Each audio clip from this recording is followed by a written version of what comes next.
So, hello everyone, MeNoHaxor here. It's been a while since I've done a commentary, mostly just because I've been busy with school and stuff like that.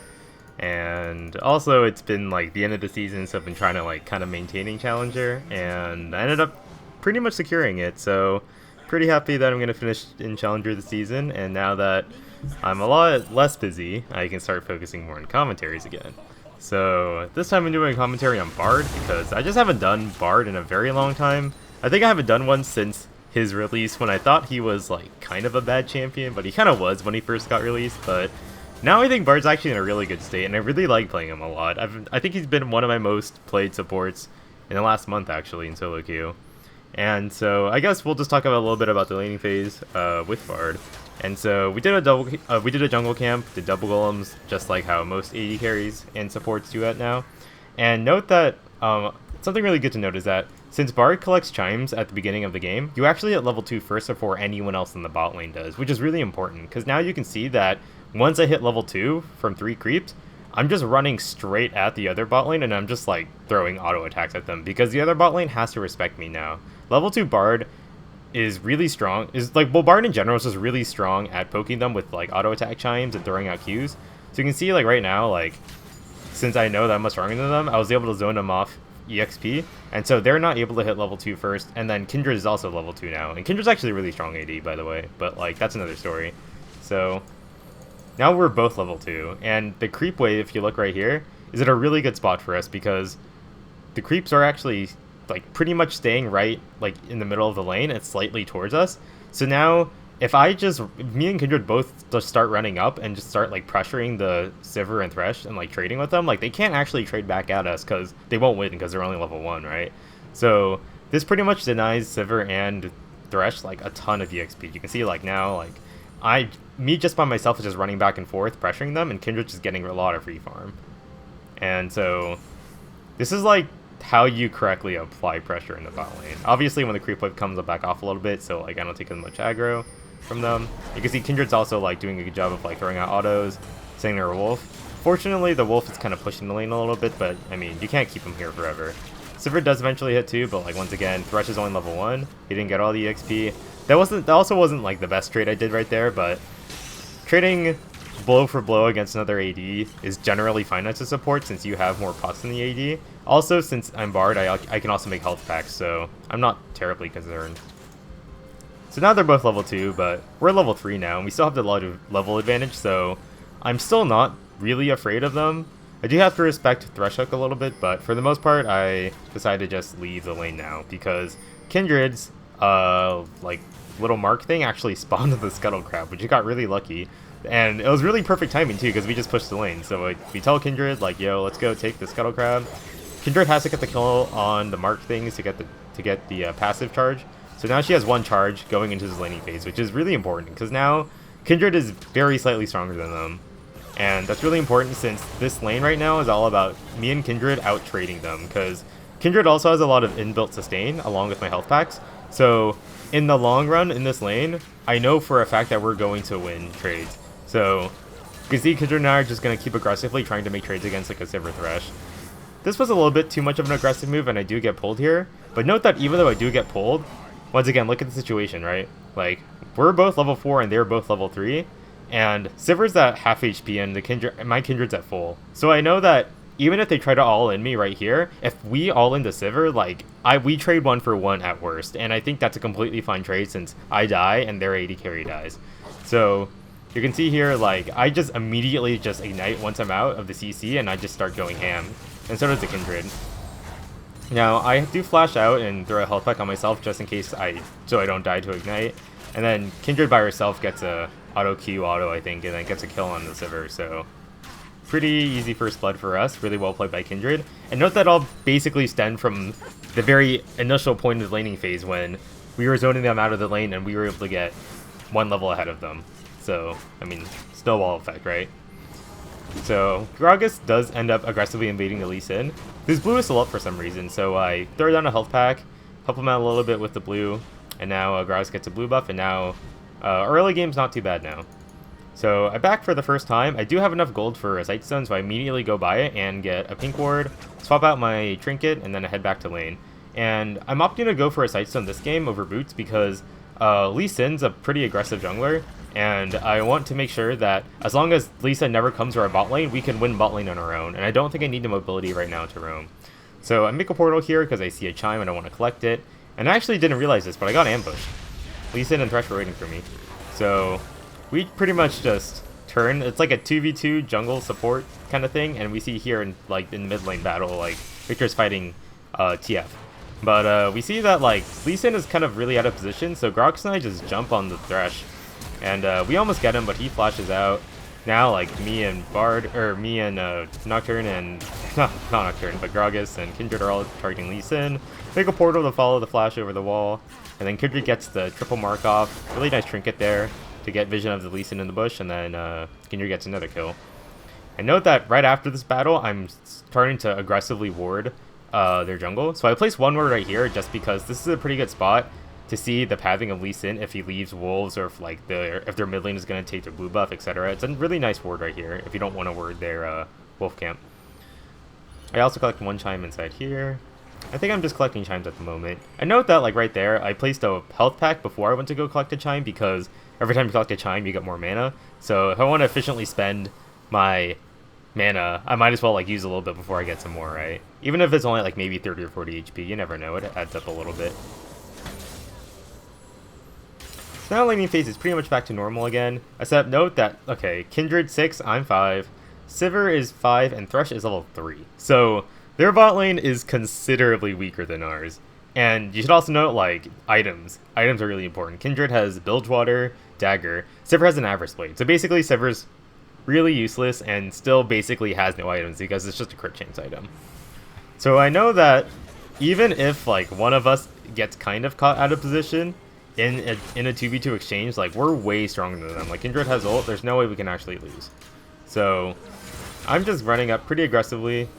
Like, since I got my sweeper, I can sweep that ward, and then now just autoing to Thresh, and I get hooked here, right? So it does look kind of bad right here that I get hooked, but you know, Kindred's already here to back me up, and it's really not bad of a trade. Unfortunately, Twist of Fate does have ult, and he does end up coming bot. I was kind of expecting the Kindred to ult me, but I guess she decides to save it because she doesn't think we'll win 3v3. I think we could have at least gotten another kill or two, but you know, that's fine. Like, giving up one kill is like, giving up a kill is obviously not good. I did play a little bit too aggressively in the bot lane, but I mean, TF ult is down for now, so we do have a bit of time to catch up. Now, I see Kindred is fighting here. I see Sivir ult gets popped, Kindred ult gets popped as well. Me and Gragas are on our way right now. So you can see that Sivir also aggressively flashes, Kindred also uses heal here. So I guess right here, I have two choices. I can either run up and slow the Kindred with my Q, or I can put a shrine and give a small health pack to the Kindred and speed her up. And so you're gonna have to weigh the two options. I guess since I would assume that like she used Spell Shield, but I don't know if she actually did use Spell Shield or not in that exchange. So if I go for the Q and she Spell Shields it, Sivir the Kindred's dead and Sivir gets another kill. So I actually choose to go for the health pack here because I feel like the health pack movement speed is enough for the Kindred to at least get away. Because if Sivir can't auto the Kindred, she doesn't get her passive and get like an extra movement speed boost to keep chasing. So I just need to make sure there's at least like 1 or 2 seconds where the Kindred doesn't get hit by another auto, and then she should be able to get away. So I'm going for the health pack here, and you can see that if right here, if I didn't give her the health pack, Sivir would have gotten another auto off, and who knows what would have happened. She kind of runs in a weird direction right here, which is why she got hit. And you can see, like, this was very close, because Gragas goes for another flash body slam, and she barely misses the boomerang, and Kindred gets out. So this was a very, very, very close call. I wouldn't say the health pack made enough HP of a difference to make Kindred live, but the movement speed definitely made her live through one more auto, and I think that was a very key point right there. So Kindred lived because I gave her a health pack, and we were able to turn this around. I do kind of an aggressive ult right there, hoping I can get the Thresh. But he sidesteps it pretty well. Kind of a bad ult. I thought the Gragas was a lot closer to me, but that's been bad. Anyways, since we know their Sivir's down, 3 of us are here. Like, we know even if Lee Sin comes, we can pretty much wreck him. So we just take Dragon. And note that I know I'm gonna go back or collect some chimes, so I'm gonna play some more vision for my mid laner.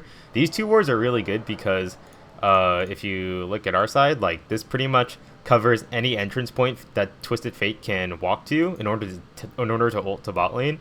So now I know well in advance when TF does ult bot, if he ever does now. Let's go ahead and switch that back to all vision. And I'm going to go ahead and collect some more time. La la la, yeah. Nothing too new. I go look at mid a little bit because I saw that he was in danger, but he died, so I'm just going to go back bot. So now let's go ahead and look at, you know, item progression once again. So Kindred has a Blade of the Ruined King. That's really, really good at 10 minutes. That's like super fed. Sivir still has Avarice Blade. So not looking good for Sivir, obviously. But I mean, we're so strong right now. Like, once again, I get hooked again, but I'm not really that concerned. And now I can see that, like, Sivir basically stayed a little bit too far. And I see that Kindred wants to all in here. So, like, I try to break the spell shield for her. And then Kindred's just going to go for, like, one Bork triple auto. And, like, I don't even know how much damage she did there. But she did a lot. Pretty easy stuff. Also note that I never really panic plastering or something like that, because I know that they definitely do not have enough damage to kill me. Like, Sivir, just an Avarice Blade doesn't do anything, so I was never concerned that I was going to die in that situation. So I do just have to go back now. Actually, I cancel it because I see that TF ulted mid. Now, I try to throw an auto off, hoping I can get at least a Twisted Fate and maybe the Victor could escape, but unfortunately Thresh was there too, so that wasn't really possible. That's unfortunate.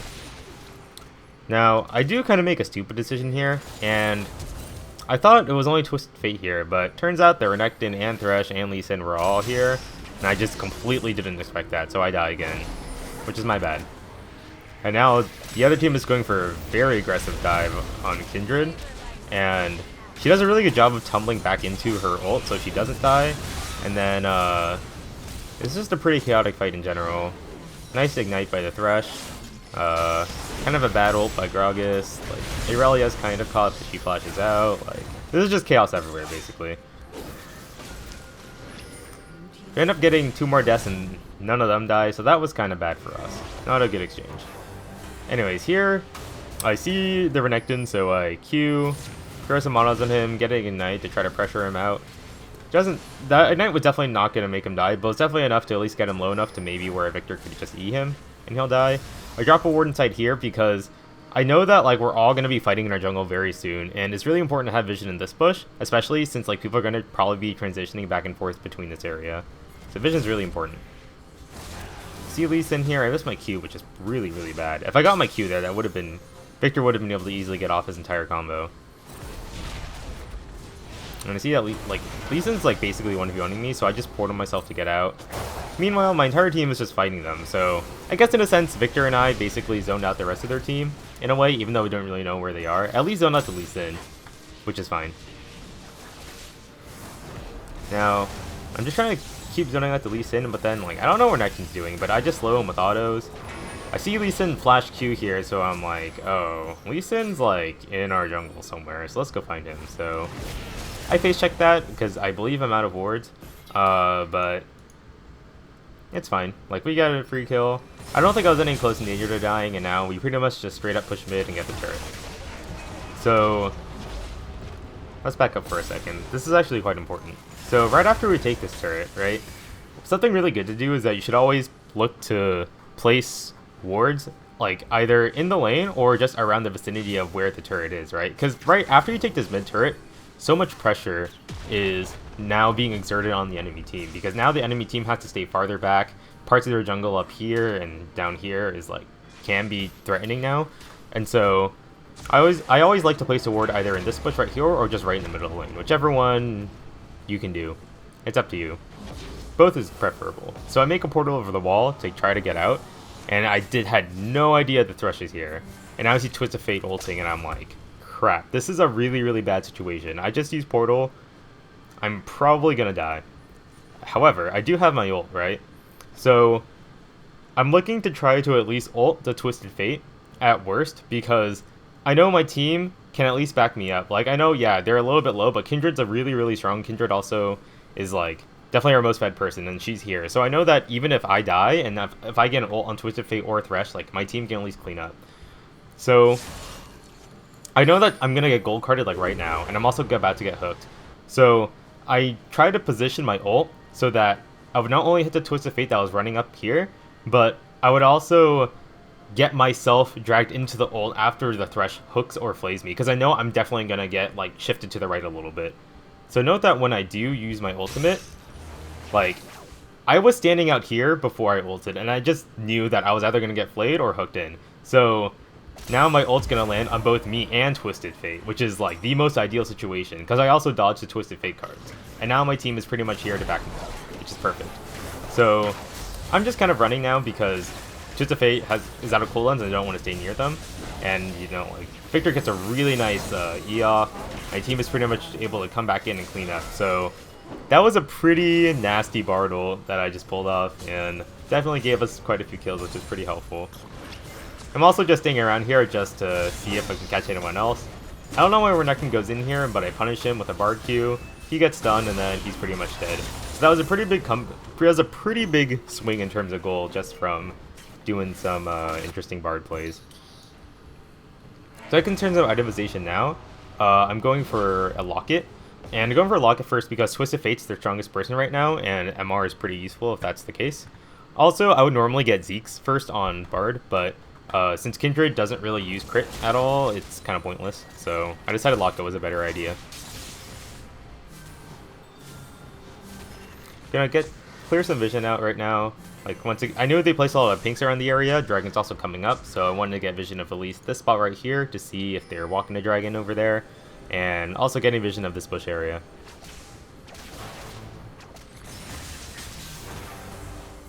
Yeah, you can see, like, I'm pretty much just rejecting every time Twisted Fate comes up. Like, I'm just throwing a Q and autos and slowing him. It's, like, pretty annoying.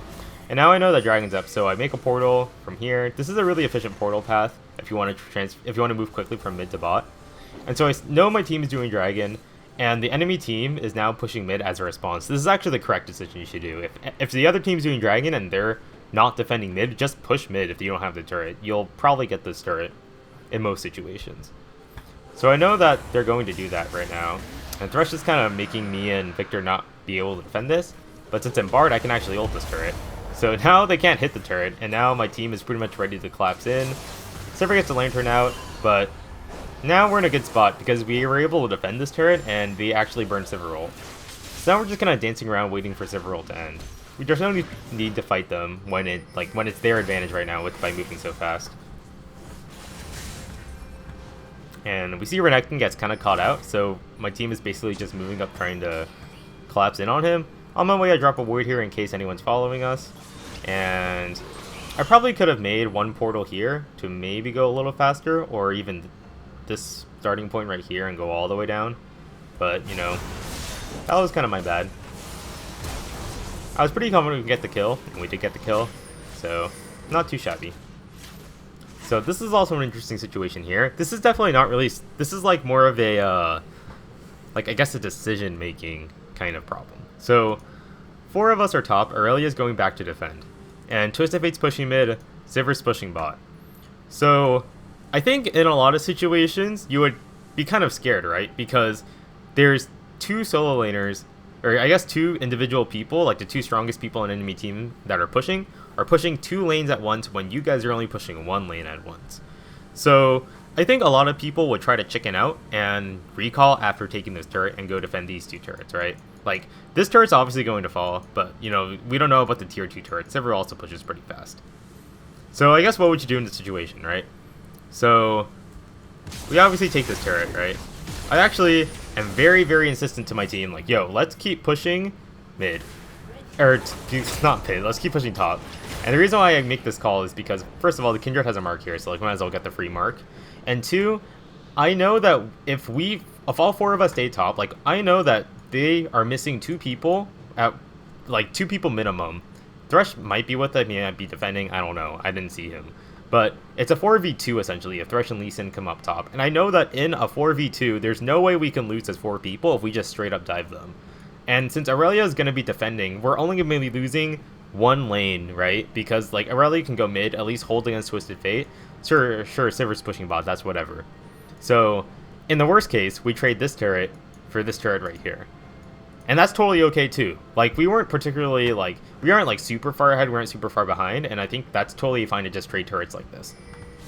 There's no reason for us to back off right now, because if we back off, there's a pretty strong chance we're going to lose this turret already, because it's going to take at least 30 seconds to get here. So, we're just pushing straight up, and like, we saw Thresh was mid before, Twisted Fate's going to ult bot. Aurelia does a really nice job, and it's teleporting ults to pretty much clear this wave out. And now I keep telling my team, yo, let's keep pushing top, right? Now there's 3 people bot, one person defending against 3. This tier 2 turret is still up, and we're about to break their base, and there's only 2 people here. So I know that we're still much stronger than them. Like, we can keep going. So we're just autoing the turret, and like, right, like they know they're not stronger than us. They can't defend this. And you can see that the other team is already chickening out now. They're the ones to chicken out. So now we have about another like 15 seconds to just keep hitting this turret while Aurelia just stalls them. That's perfect. So now we take this turret. Gragas goes for a really nice ult. We get a Renekton kill right here. And now we're just nailing Inhibitor. And Aurelia does end up dying because she sacrificed herself trying to stall recalls. But this was really important because now they just finally recall. And we just barely took this Inhibitor. And now we're just like running for our lives. We just portal out.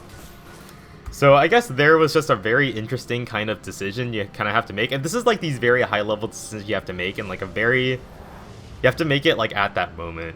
Because had we gone back to defend, like sure, we maybe didn't have to lose this turret, but like we probably wouldn't have gotten like these 2 turrets up here if we backed off after taking this first tier top turret.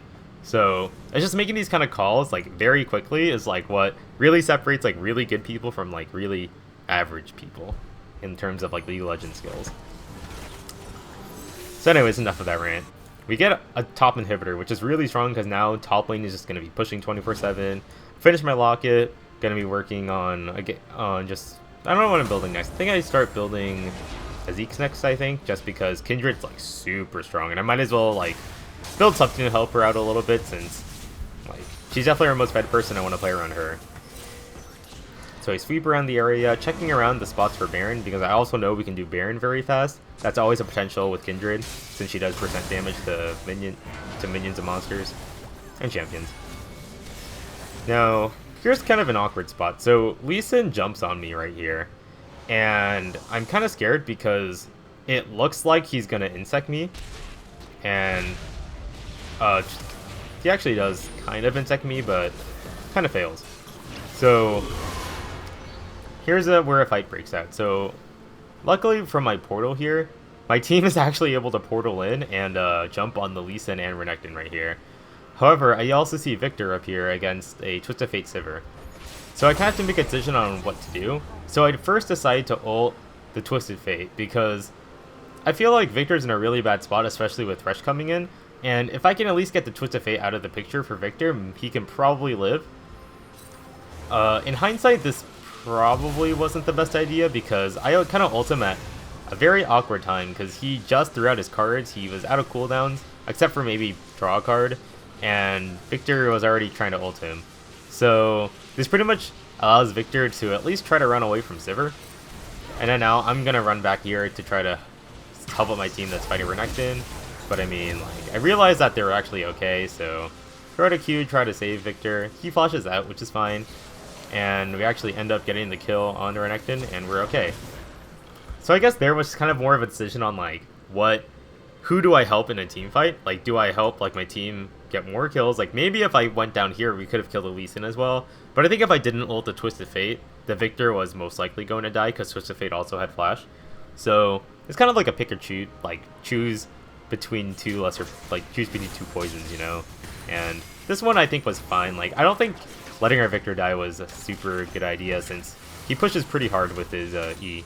So I'm pretty content with this decision. Anyways, we decided to split up how we're pushing. So me, Victor, and Kindred are going to stay mid. Gragas and Aurelia are going to stay bot. I think that's completely fine since it's 3-on-3 here, even though we're kind of low, and 2-on-1 here. So we know we're going to get at least bot turret guaranteed. And top is pushing, so we're really just trying to stall time in general. So they end up diving this Sivir and getting her. That's great. And here, Twisted Fate goes for the flash gold card. And now I'm like, oh crap, this isn't good. I kind of do a weird ignite, But I try to make a portal, get out. I see the card is about to hit me, so right when I land, I immediately throw a health pack on myself, and I barely live through that. I have like 20 HP right here, so that health pack 100% mattered. And now I see that Kindred's kind of in danger, but I also know that they can see me right now because of Twisted Fate ult. So I'm kind of just trying to dance around Lee Sin, make him like try to go for me and hopefully try to save the Kindred. Fortunately, Kindred gets Q'd. She does a really nice Kindred ult, and then I don't know how she bursts the Twisted Fate, but she does. If I aimed that Q a little bit better, I could have hit the Lee Sin, but unfortunately, I only hit Thresh. And what's really more unfortunate is that I hit Thresh as he's casting his Q, so it doesn't actually really stun him. He still gets a stun off and kills Kindred. Now, I'm just kind of fearing my life right now because Lee Sin's like thirsty for me. So I'm really afraid of Lee Sin right here, so I try to flash that. And I end up like going over the portal and ended up dodging that Q right there, so that was kind of nice. And now I see Aurelia is like wants to chase him now, so I think at this point most people would have tried to run, but I decided to just keep following them because I know if I act as bait, like they're right now I'm thinking like, okay, they know that they're probably dead. Aurelia's chasing them because Aurelia's chasing them, so I might as well just try to bait them in and get them to like, you know, kind of waste their time a little bit instead of trying to run away from Aurelia, because especially Lee Sin, because he's so mobile and Thresh like has lanterns, right? To make a portal just to fake it. I'm not actually going to go through that portal. And you can see that like Lee Sin dies right there. Thresh, well, I thought Thresh was going to hook me, so I back off a little bit, but he tries to hook Aurelia. Gragas actually ends up going through the portal, and I know that Renekton sees me because I saw Thresh placed a ward here. So I get the health, I give the health pack to one of them, so I get an assist. And I'm just kind of dancing around here, just like kind of taunting them a little bit. And we end up getting another kill on Renekton, which is quite nice. So I help Gragas get a ward there, and this ward's pretty important because I know that we're probably going to end up doing Baron pretty soon. So we get one ward here, one ward here. This covers both entrances on when the purple side can get to Baron, so that's really good information in general for us to have.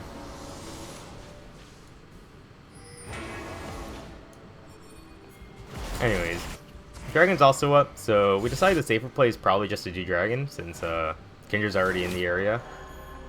In the meantime, I'm just going to start shoving up mid, get that pushed out of the way, and we end up catching Renekton, but I mean, they're just like chasing him for whatever reason. I don't know why they're chasing. I'm just collecting chimes as well. Collecting chimes are always really good if you have nothing to do. Anyways, I see Twisted Fate is here farming mid. I know my team is right behind me, so I'm waiting just a little bit for my team to catch up, and then I'm going to ult the Twisted Fate. I know he doesn't have flash, so I know as long as I at least position my ult to like pretty much be right in the center of where he is, like he's 100% going to get caught.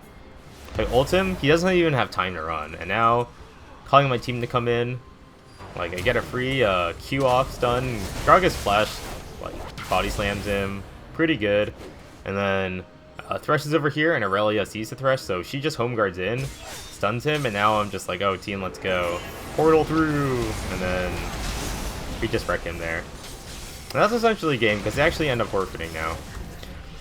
You can see that we weren't even that particularly ahead, but we had so much pressure on them, right? Like from that call and play we did at the top lane and pushing, this inhibitor is pretty much exposed, so we can always take the inhibitor.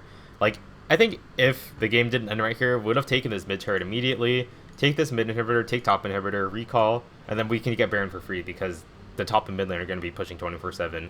So this game was pretty much over now, just from having this open inhibitor and just doing this play of picking off the Twisted Fate, definitely the strongest person, and then just pushing straight mid.